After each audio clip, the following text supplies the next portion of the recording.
while you are physically not imposing, mentally, you're able to beat somebody down verbally, and you develop those other skills. Mm-hmm. So just because you never judge a book by its cover unless it's sitting right next to you. That's not true. Now, listen, the jury's still out on him. We can't judge him at all. This is going to hurt. It's time for the Suffering Podcast. Our body and mind speak to us in voices that are often loud and clear, telling us when it's time to move forward or pull back so that we can live to fight another day. It is difficult hearing the words that your body and mind are telling you. The language that it speaks is often in a foreign tongue and cannot be understood. We need interpreters to communicate the depths and understanding of this message. Learning to listen, trying to comprehend, and executing the messages from within our own selves is the most difficult conversation that we need to hear in order to survive. I'm Kevin Donaldson here with Mike Failace, and on this episode of the Suffering Podcast, we sit down with Linda Yasin to discuss the suffering of sound body, sound mind. Linda is an expert at the breakdown in communication between the mind and the body, and she teaches us how to heal it a little bit better. Thank you so much for joining us today, Linda. Kevin, my pleasure. You know, Kevin, it's funny, when she walked in, I didn't recognize her because I think one of the last times I saw her, we were in Patterson, and she was riding the side rails of my Jeep when we were giving out the toys for Christmas. So I only saw about this much of her through my window. You know? Well, isn't that how breakdancing was invented? Just roll right off. Well, I want to give a big shout out to our marquee sponsor, and that's Toyota of Hackensack. We trust very few people as first responders, but Toyota Hackensack takes care of us. So if you're looking for a car, let them find you a car. Just go to toyotaofhackensack.com.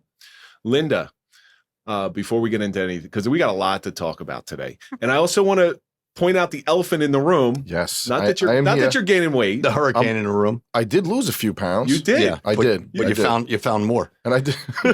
We have our different areas. We have our very own Hurricane Mike DePalma in studio to be a special guest host because, as I said earlier, we're going to talk about sound body, sound mind. And there is nobody, Linda, nobody in the world with a more jacked up mind than this guy. There is nobody more. It took me a long time to get this. There's nobody more with an unsound mind or unsound body than Mike DePalma. Before we get into anything, Linda, each week we like to take a question from our audience to find out what they want to know from us. And this social media question comes from Philip. Says, what is one thing first responders can do immediately to make themselves healthier? That's a good question. To become healthier is to get your mind relaxed.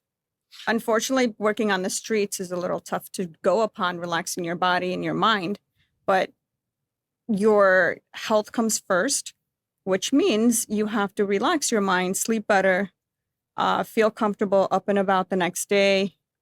There's a lot of offers that can be provided to a first responder, whether it's a male or female, to get them up and going throughout their day. I mean, like sleep is a tough thing for law enforcement because we work shift work.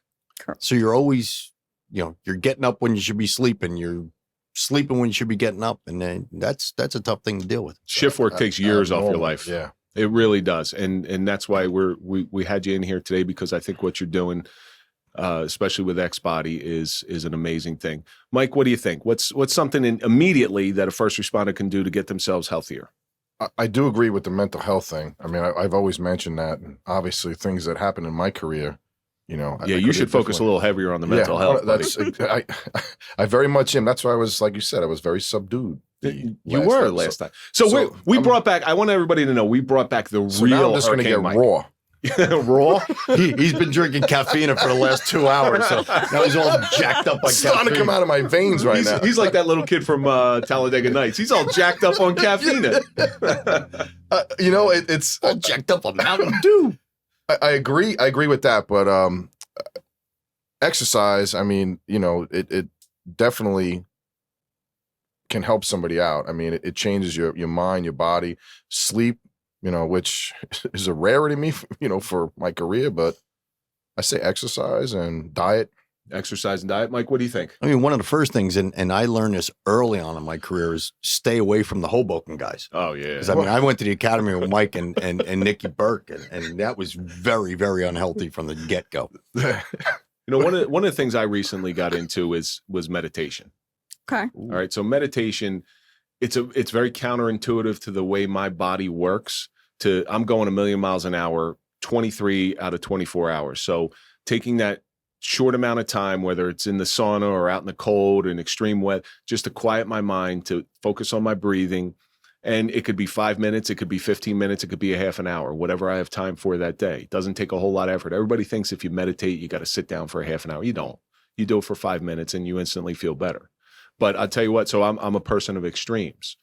So when I meditate, I need extreme forces coming on me. So I'll either, in the summertime, I'll go into a sauna. In the wintertime, I'll go out in 20-degree weather in my underwear. That's where Mike is usually in the woods looking at me. I got pictures of it if you want to see. The minute, scary. The minute I lose concentration, this is no joke. The minute I lose concentration, I will either get cold or hot, depending on what kind of climate I'm in. So it's an amazing thing. So we got to learn to take care of our body. Philip, thank you so much for sending that in. Keep sending in your questions. We'll try to get them on the air. So Linda, I want because you got an interesting background. You really do. For somebody to be so heavily involved in the first responder world, such as yourself is, I want you to give everybody a little insight into your background. You know, Linda's been a friend of the show for a long time, but we really don't know the real Linda. So I am a Chicago girl, born and raised. So you came to Jersey to escape the violence?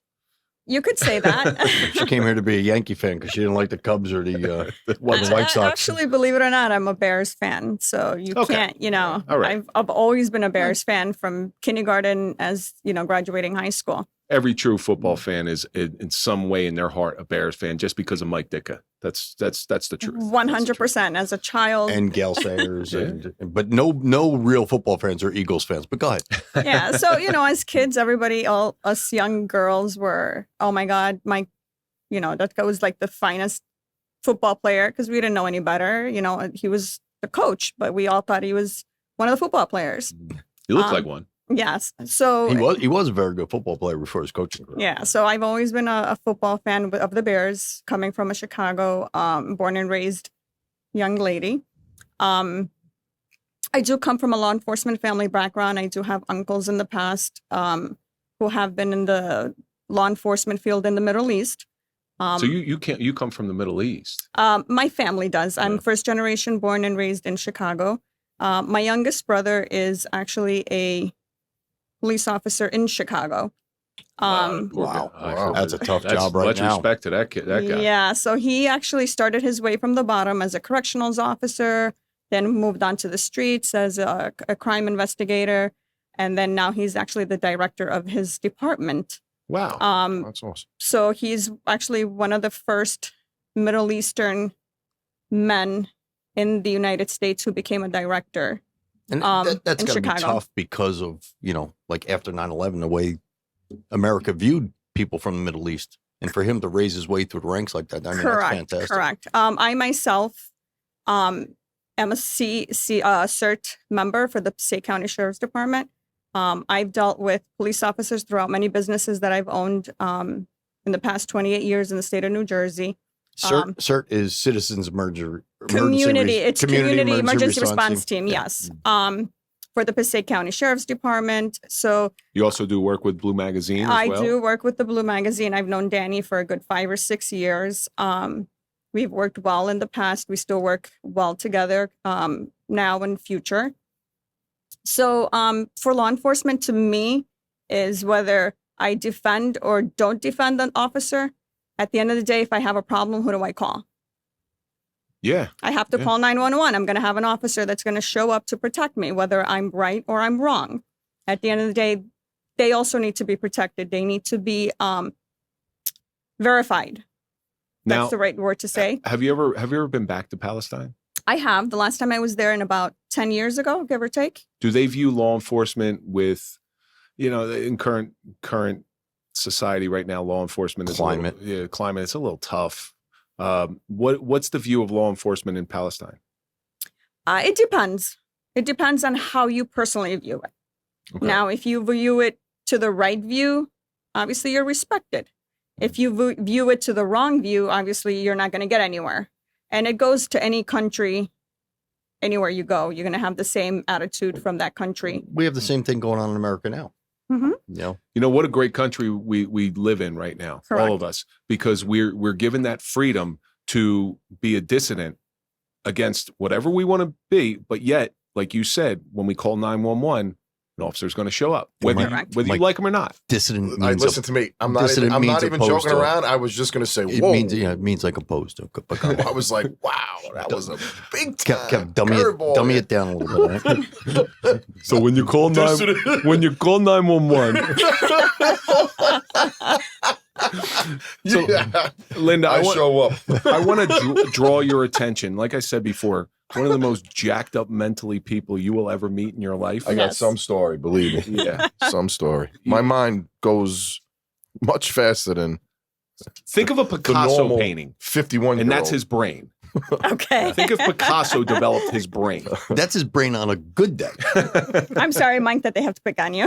No, it's all good. It's listen, I'm used to it. Hey, you know what? There's two mics in the room, and every time he's in here, we have a problem with it. Let's just call him like Exhibit A. Hurricane. We'll call him Exhibit A. Well, you were the older Mike. I was the younger Mike. Right. I was the better looking Mike, and you were. I was the bolder Mike. At the time, I was just getting over some major hurricanes in my life. So you've segued into really the focus of health and wellness on first responders, and now everybody understands why that you have this family of first responders, and you've probably seen them deal with things in some unhealthy ways. Correct? Absolutely. So what was that like? Going into that path? I'm sure, did you ever think about going into law enforcement? I did, and I've wanted to, but unfortunately. They don't make children's size height duty rigs. I was going to say height requirements, but I just didn't. Unfortunately. I'm laying off. I'm being very respectful. I know. Well, unfortunately, my late father didn't believe back in my days where a female should handle a man's job. A lot of people think wow. That was, again, 30 or 40 years ago. He's like, a man's job is a man's job and a woman's job is either education for herself or educationing for her kids or family or a stay-at-home wife or mom. It's sad that, I don't know your father and I'm not trying to disrespect your father, but that there were traditional gender roles. I mean, those 100%. ideals have changed now, though. Yeah, now it's a different atmosphere. Like I said, we have family now there's plenty of females in the family that are police officers, detectives, correctionals officers. Times have changed. Back during my days, it was a different atmosphere, different lifestyle, different mentality. Jump 20, 30 years later, the whole world is on a different mentality. Well, there's a value to women in law enforcement. I was just going to say the same thing. I feel there's a need for women in law enforcement. Absolutely. Voice of reason. A woman you go to a domestic violence call where a woman just got the shit beat out of her by her husband. The last thing she wants to do is talk to a male. We had an officer in here from a local department, Wanda Lee Chaika, and Wanda Lee is similar build to you. And we're picking on Linda's height, obviously, but her chair is raised up so she looks a little taller. Wanda Lee is slight of build like you are. Okay. Right? And she has some value. Number one, like you, she's a firecracker. All right. I know you. I've known you for a little while now, and I've seen you yell. Oh, yeah. I've seen you yell. Let's just say we've seen her get loud. Yeah, it's like, wow. Wanda Lee is the same type of person because while you are physically not imposing, mentally, you're able to beat somebody down verbally and you develop those other skills. Mm-hmm. So just because you never judge a book by its cover unless it's sitting right next to you. That's not true. Listen, the jury's still out on him. We can't judge him at all. Listen, I gave the ammo back, all right? If I was, 5 feet tall or 6 feet tall, at the end of the day, you're going to respect me for who I am, not for what I look like or how tall I am. That's true. Whether I'm 100 pounds or 500 pounds, you want to know who I am and not what I look like. I went to the academy with a girl, what was her name? Rachel Avello.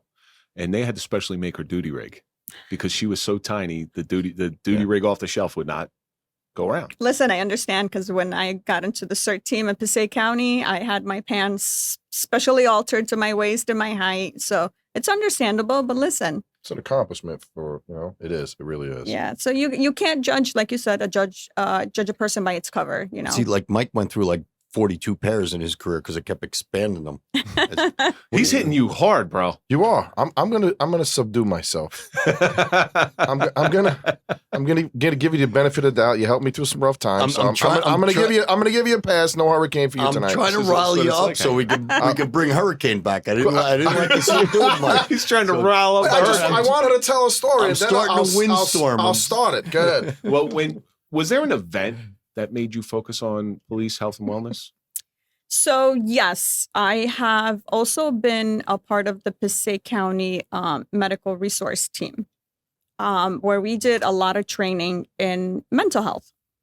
And out of a survey of about 500 people, believe it or not, 450 people came back with mental health issues were first responders, whether it was a police officer, a firefighter, an EMT, an EMS. Why? It's because what they see and what they deal with out on the streets or at the homes that they attend. And that was one of my motivational factors to go against. Becomes cumulative. That pops one on top of the other. This is serious. You better get those words into the edit. I have word of the day toilet paper. So I can watch it. I learn a new word every day. But I do have a question here. So with those mental health issues that you guys, doing she's a girl. Studies. No, well, I'm classic gender roles, man. Come on. It's the company, you guys. I say it all the time. Just go with it. Just segue it right in. You know what I'm saying? Anybody a male or female these days anyway. Listen, I will repeat all those since the past. They're going to come out. But what do you offer to first responders when it comes to mental health? Because I'm also military as well. I did both 20 years and 25 as a police officer. And it seems like when we know the resources are out there and we're told the resources are out there, and it's so very difficult for us to go get them. Because you don't want to show weakness. That's why most cops don't want to do it. True. I agree. But what is it? There's so many different things that, other people offer or other treatments offer. Like me personally, I did neurotherapy. Okay. ECT is for you, man. Right. And I'm going to be totally honest. Like they brain scanned me. My brain was messed up. When I tell you, no, like I'm surprised there was so much trauma, so much that they actually found my, traumatic brain injury. There was so much trauma, anxiety, like the colors. So I actually, I guess that was like an experiment. So I did 24 sessions. And when I tell you, I walked out of that treatment and, over the weeks, I've never felt better, and the brain mapping afterwards, it was such a total difference. But now you come back around here, $2,000-$3,000. No, the insurance don't take it. You know what I mean? So it's, the help's available, you just can't pay for it. Right. You're given the best treatment in the world that and believe me, through the military, whatever, I've tried every single thing. I'm not even, I don't, sway away from it. Like I'll go after any kind of help because, what we do here, you know what I mean? It's to help other people. And believe it or not, our stories, they can help, and this is, extremely important. So how do we get to those resources that you find available, like the mental health issues? Let's start there because this is such a broad topic. So the resources, like you said, it's out there. Whether you go to Google or you go to a personal friend, recommendations. My version of as an officer, again, male or female, it's what makes them comfortable. So a patient will always attend a facility or deal with a person if they feel they're comfortable, if they feel that they're safe, that they feel that their issues are private. 99% of the time, a lot of people don't want their situations out there. One, they're afraid they may lose their job, or they're afraid that their colleagues or coworkers are going to look at them differently. Family members, there's different factors what goes through a person's mind than what the outside world may think. Now, in regards to the mental health situation, whether patients have PTSD or they're just so tired of what they see on the street that it just doesn't let them go to sleep at night. They're just thinking, just replaying in their mind what they just saw and how they're going to fix it. Your mental health stage is all played by your mind, if that makes sense. Explanation. It makes sense, but it's The explanation would be is you as a person should block out, which sometimes it's hard to do. You have to block out what you see outside and save what's inside you. I agree 100%, but it's each of them could tell you it's extremely difficult. To Linda's point, we block out time to go to the gym, right? Correct. You block out time to go play cards with your friends. Do you have time to go He to a doesn't have bar? friends. Do you have time to go sit in a bar to drink for an hour? He used to. Listen, Used to. So if you have that's what time, just an hour. that's what most cops do is they block out that time correct. to go drinking to do something Correct. that's counterintuitive to what. But remember, everything is controlled by you. If you can't say it's hard if you're going to make it hard. You're going to always say, let me try. Or I can do this. Our good friend, Dr. Eugene Stefanelli, says, when people use the word try, it's the lowest form of commitment.